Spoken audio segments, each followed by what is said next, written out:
And thank you for being here. Julia Reimer is a professor at Hamlin, and we're so glad she's here to talk about active listening. Welcome, Julia.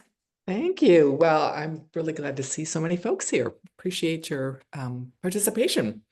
So I'll tell you a little bit about how I've come to this work of active listening. I actually as Patsy mentioned, I teach at Hamlin University. I'm a faculty member there. And I think in my work teaching as well as supporting students in other ways, concerns that they have about classes, I get a lot of chances to practice active listening. I also have a background in social work, so that's kind of helped to inform the way I think about the importance of listening. Um, our agenda for today, we're going to be talking about why active listening is important in client service specifically. We'll talk about specific skills that active listeners use. We'll have a little bit of a chance to practice in small groups and then talk a bit about next steps in learning more about and practicing active listening. I wanted to say too that even though we're talking about listening, these skills also apply for other forms of communication. So if you're doing emails, if you're obviously talking on the phone, if you're doing texts with clients too, these are other skills to keep in mind in those contexts as well. So when we think about what active listening is, it's really more than hearing, right? There's a difference between hearing words and doing active listening. So active listening is when we are really very consciously tuning into the speaker's message. What is it that they're trying to communicate? It also involves paying attention to more than just words, but also emotional tone, body language, kind of what's underneath the words, because messages are communicated that way too. Part of it too is suspending our own judgment, our own preconceptions as we're coming into a conversation with the client, with the person that we're interacting with. Then if we think about, specifically in client support, why is active listening important? Well, one of the big reasons is client experience. So our organizations are here to serve students' learning. And so the better we can understand what they're asking for in this specific moment, the more we can meet those needs, meet those learning needs. Active listening also really helps with efficiency, right? We've probably all had experiences where we've had an interaction with someone, we thought we were following up on what they wanted us to do, but we hadn't actually understood what they were asking for. So we need to, redo that work again. So when we can try to get it right by listening well the first time, that just leads to more effectiveness, more efficiency. And then overall, it really supports a positive work environment. I think in paying attention to each other, listening to each other gives a sense of belonging. Everyone feels heard and valued. So those are some reasons to engage in active listening. So overall, when we're thinking about active listening, I think one of the big takeaways I want you to get from this session is that it requires awareness, self-awareness. It requires intention, so trying to actively listen and practice. It's not a skill that necessarily comes naturally, right? It's something we need to pay attention to and practice. So let's talk a little bit about skills that active listeners use. Three key ones, and we're going to be unpacking each of these throughout the session. One is practicing self-awareness. So being aware of your own listening styles, ways that you tend to listen. Another one is finding ways to focus on the speaker and the goal of what they're trying to communicate. And then a third one is checking understanding and asking questions. So again, we'll go through each of those as we're throughout the session this morning. Just going to check my notes here to be sure I'm touching on everything I want to. Okay, so A key part of self-awareness is knowing what your kind of natural listening style is. How do you tend to listen to people when they're interacting with you? There's more than just one way. Each of us has multiple ways that we listen to people. But the more we can attend to our usual listening style, the more we're aware of our usual listening style, the better choices we can make about the ways that we're going to listen, right? So that depends on finding a good match between the way we're listening and the situation. And that situation has to do with the what. What does the client need in this context? Do they need a listening ear? Do they need something? Do they need me to do something specific, right? So there may be multiple reasons that clients are coming to you. So knowing what it is that they need in this particular situation can be helpful. And then part of that is also knowing, again, who it is you're communicating with. I've been talking about clients here, but I imagine many of you also interact with teachers, with other administrators at your site, right? So that idea of client is, can be fairly broad. The stakeholders that you're interacting with, right? So uh, uh, those are factors that will influence the ways that we choose to listen. So experts talk about a variety, again, of different listening styles. And as I'm describing these, think about which ones you might tend to employ in which situations. So sometimes we're a task-oriented listener, right? Our focus here might be on efficiency. I might be like the inner voices in my head might be things like, okay, what do I need to do here? What is this person asking me to do? What is it that I need from you, right, in order to do the task that I'm trying to do? We're really focusing on getting and giving information. And if I think about myself, contexts where I might tend to use this sort of listening, it might be in an email from a student that's asking me, for a specific piece of information. I think about, okay, where do I need to get this from? How can I get this to them? Right? So I'm listening to them or reading their message with that task in mind. Another style is to be analytical in the listening that you're doing. Here, you're trying to take a neutral stance, thinking about what the problem is. Some of the questions in your head might be, okay, what's going on here? How can I step in? What's my role? Um, and again, it's all with the focus of analyzing a problem, breaking it down, seeing what my next steps are.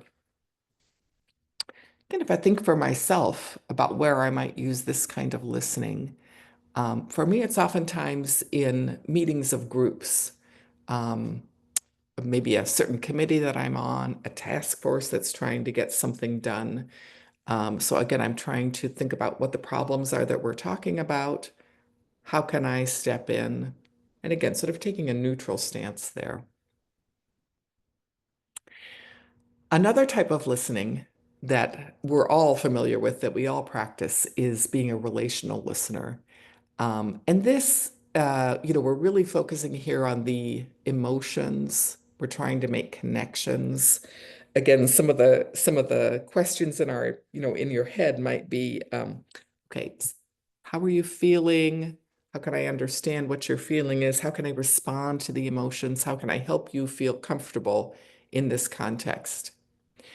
Um, I tend to find personally, again, myself, I tend to find myself doing this kind of listening when I am talking with friends, talking with family, in a where we're talking about life, right? How are things going? How are you feeling? How's your week been? Um, so again, I'm trying to make those kinds of connections with people. Another kind of listening style then is being a critical listener. And critical in this sense doesn't mean something negative. It's just that you are intentionally bringing forth your judgment to evaluate what's being said, to evaluate perhaps the what as well as the speaker, right? And we might ask ourselves questions like, okay, what do I think about what you're saying? Does this make sense to me? Does this fit in with what I know, right? Um, Again, a context where you might use this kind of listening is particularly as a consumer, right? A consumer of media. Do I believe this ad that I'm listening to? Do I believe this, whatever, this piece of information that I'm coming up against here? Um, we may find ourselves using all these different styles in the work that we do as well. Some of the situations I've given examples of are work situations, some are more personal situations, but again, they might come up throughout our workday um, as we're interacting with different people. The key thing is to be aware of some of our natural tendencies for listening, and also again to think, okay, in this particular context, what's going to be the most helpful? I'm going to pause for a moment there just to see if there's any questions. Feel free to put something in the chat or raise a hand.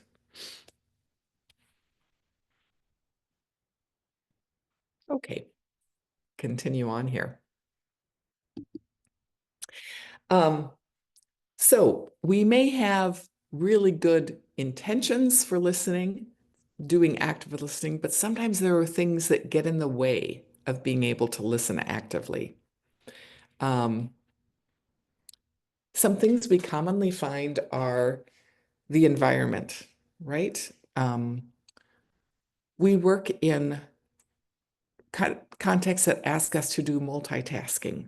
We might be trying to do email at the same time that phone calls are coming in. It's the same time that somebody's coming into my space and asking me, wanting to chat about something or wanting me to do something. So we've got a lot going on. Sometimes there can be a lot of noise around, depending on, if you're in a situation where it's an open office or a different context, but noise level can really get in the way.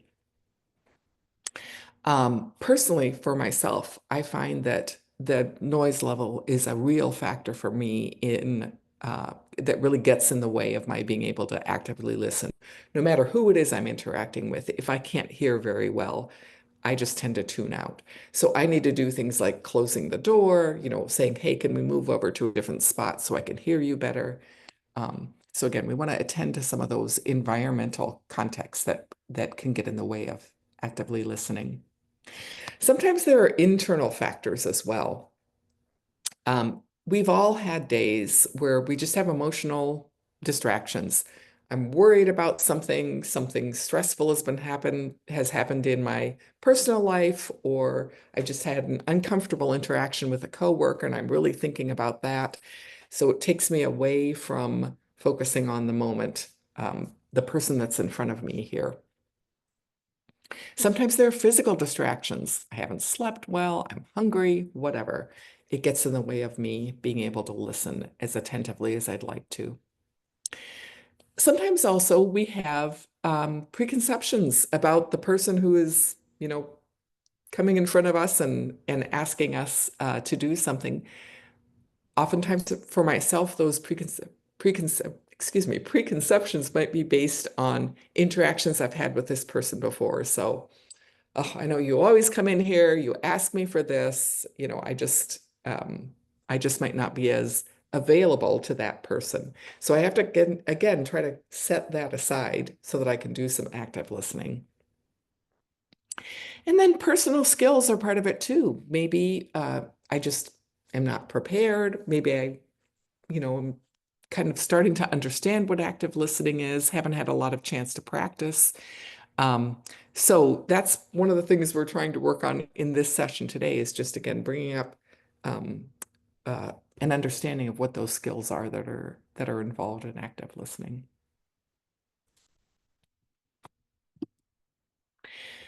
So let's move on to then this skill of focusing on the speaker. How can we do this? Well, one of the first things we want to do is to minimize those distractions that we just talked about. So whether that's a matter of closing a door, if you can do that, finding a place where there is less noise, being aware, again, of your own responses, and trying to really turn your attention to the speaker.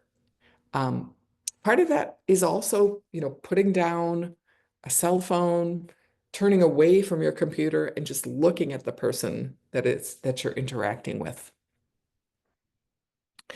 You also want to take some time to just get a sense of what's the space that this person is in who is coming to me, right? What's their body language? What are their emotions? What can I read from their face? Get a sense of the tone that they're bringing into this interaction as well. Another piece is suspending judgment.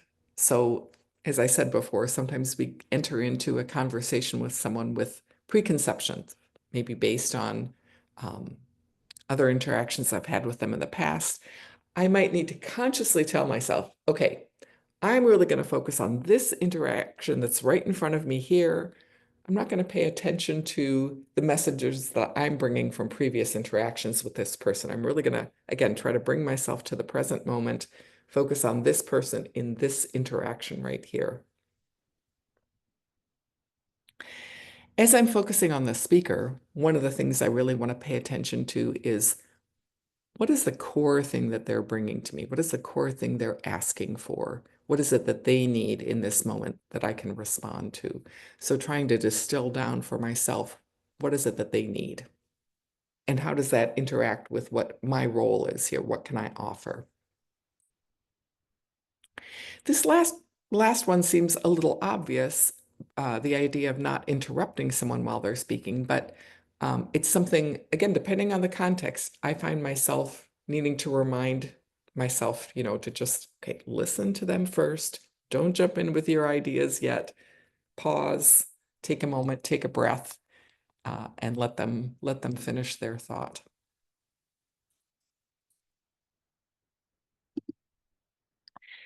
So, a third skill, in addition to self-awareness, in addition to focusing on the listener, focusing on the speaker, is the ability to ask questions and check for understanding. So we want to be sure that we're getting all the information that we need. We want to be sure that we've understood the person correctly and we understand what the next steps are going to be. So just a couple of phrases to practice. You can think of some other ones, I'm sure, are asking questions for clarification, right? So someone comes to me with a problem. I might want to ask, what's going to help you with this? What can I do that's going to help you with this? I also want to be sure to engage them in actions that they can take. So would you prefer to do this or would you prefer to do this? We've got a couple of options, a couple of ways that you can go. Would you prefer this? Would you prefer this? We also want to be sure to, again, check that we've understood accurately what the person has brought to us. So we want to reflect back what we've heard. Oh, it sounds like you're concerned about X, Y, and Z. Did I get that right? Can you tell me again if I didn't understand? Give me some more information. And then at the end of the conversation, it can be really helpful to just summarize what's going to happen next. Okay, so I'm going to do this. You're going to do this. Is that right? And maybe set up the time frame for that happening too. I'm going to pause here again to see if there's any questions. Feel free to put something in the chat or raise a hand.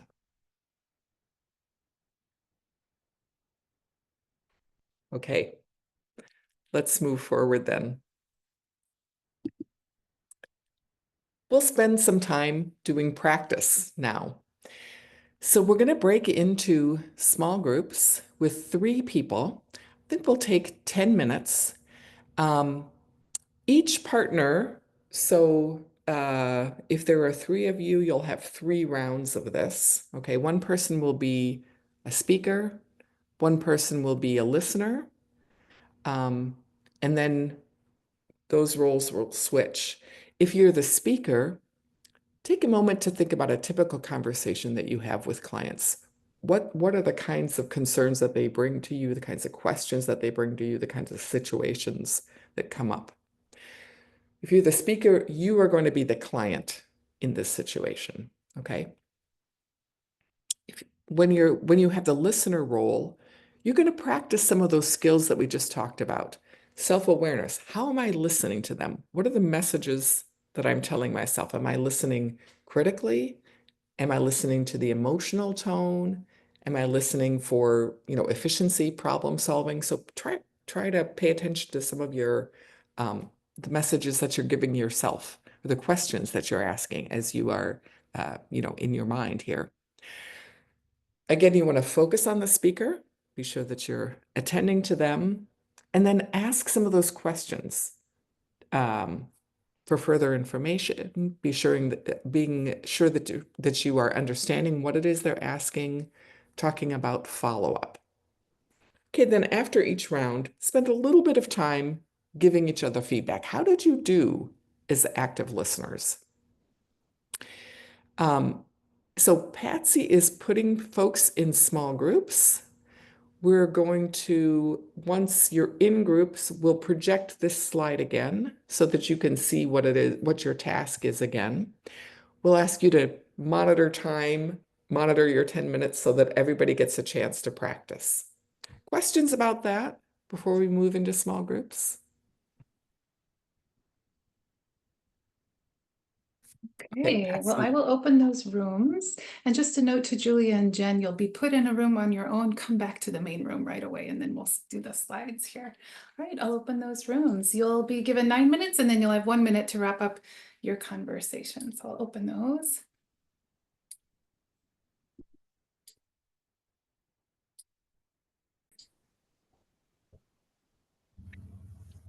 So thank you for engaging in that practice activity. I'm curious if you have any thoughts about that. How did it go?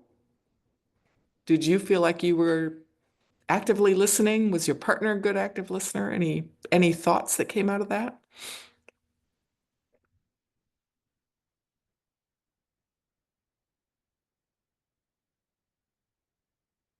Part of active I listening is wait time too, so we'll wait. Yeah. I I unmuted. Is that okay? Perfect. Lisa, This thank is you. this is Lisa.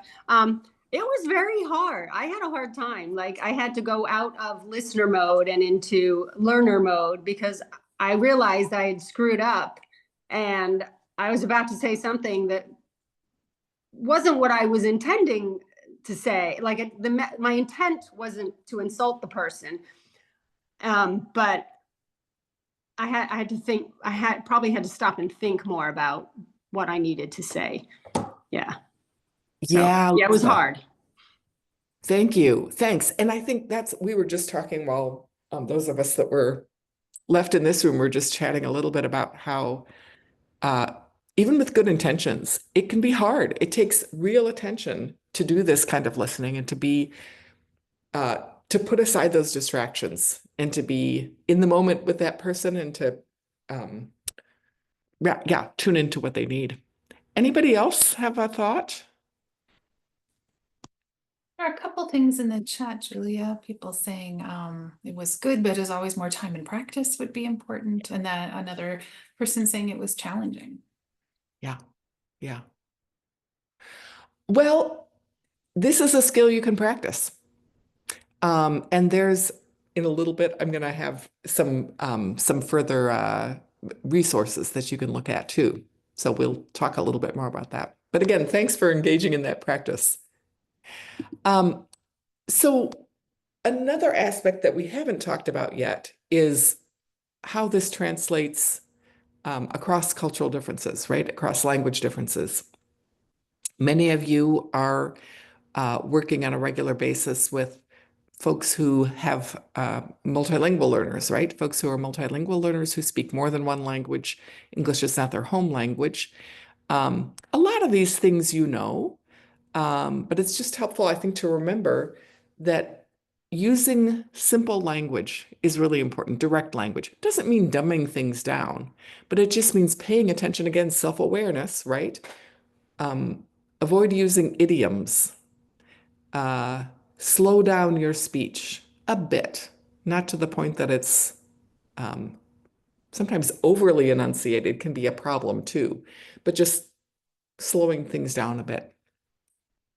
Using wait time is really important.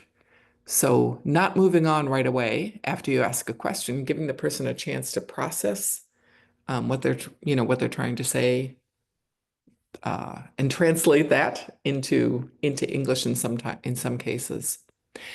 Um, Visuals can be really helpful. Body language can be really helpful. So if you're talking about a certain form that they need to fill out, pull that form out, show it to them, walk through it rather than just saying, you need to fill out blah, blah, blah form. Pull it out, show it to them. Use body language. Be as expressive as you can, with your hands, as you're explaining things. Um, Google Translate is a wonderful tool if you're working with someone who's literate in their own language, right? But just pulling up Google Translate, typing in what you want to say, or asking them to use Google Translate to show you what they're trying to say. I have, over years of being an ESL teacher, I think I've attuned my ear fairly well to understanding accents from different countries, but not always.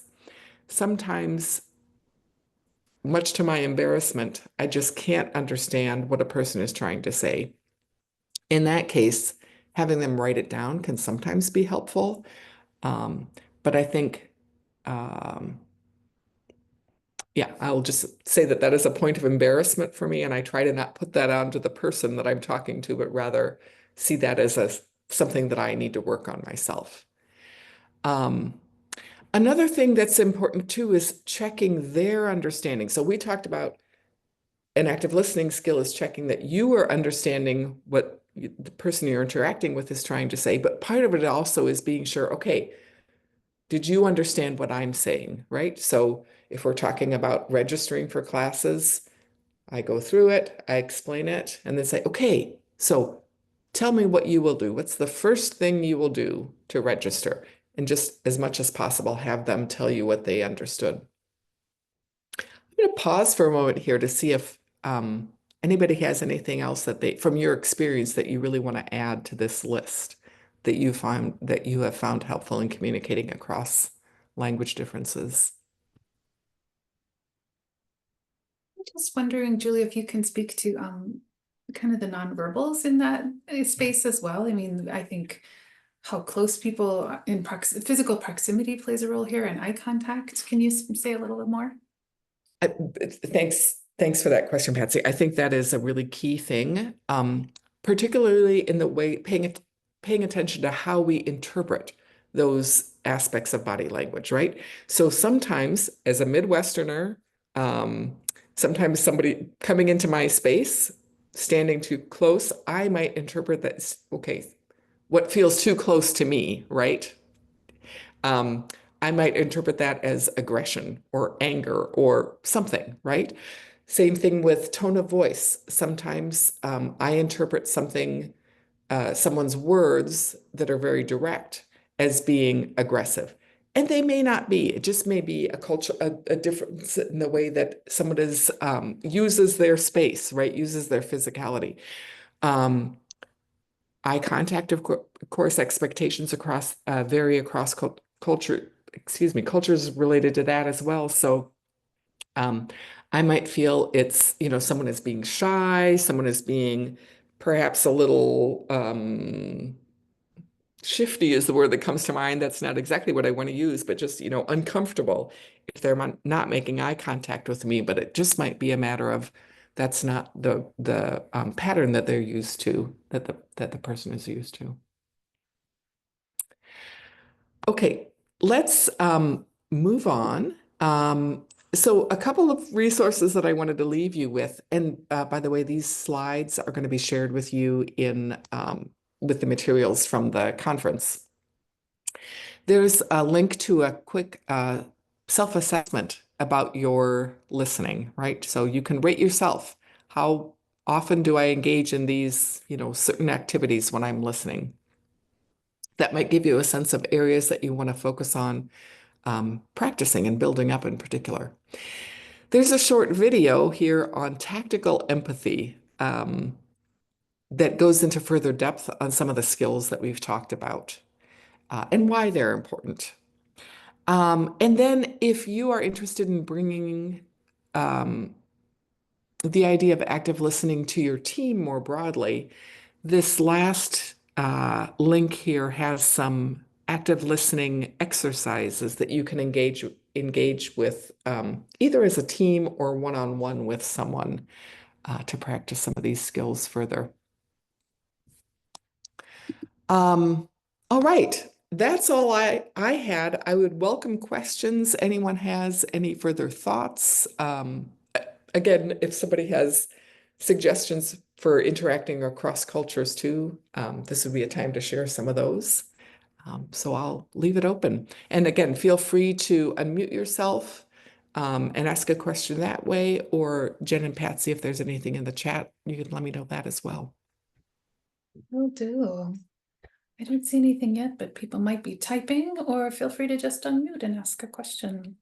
I'd be curious how folks see this as relating directly to your work doing intake in an adult ed program where you're juggling a lot of things at once. Amy, did you want to join us? Yeah, actually, that's exactly what I wanted to talk about was a lot of times during intake, we do want to be active listeners, but in the interest of time, we don't have 20 minutes, 30 minutes to listen to someone. Sometimes they want to tell you their whole life story and many other things. So just some tips to really help focus and navigate what we need from them to still be doing active listening.